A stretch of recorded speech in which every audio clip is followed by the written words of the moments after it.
বন্ধুরা, একটা ছোট গ্রামে থাকত একটি গরু, তার নাম ছিল গৌরী।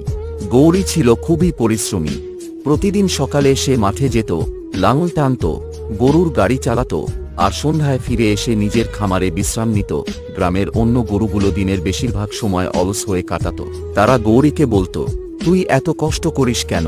বিশ্রাম নে, আয়েশ কর। কিন্তু গৌরী সব সময় হাসত আর বলতো, আমার মালিক আমাকে ভালোবাসে, আমাকে সময় মতো খেতে দেয়, আমার যত্ন নেয়। আমি যদি পরিশ্রম করি তাহলে সেও খুশি হয়। 1 বছর পরে গ্রামে খরা পড়ল।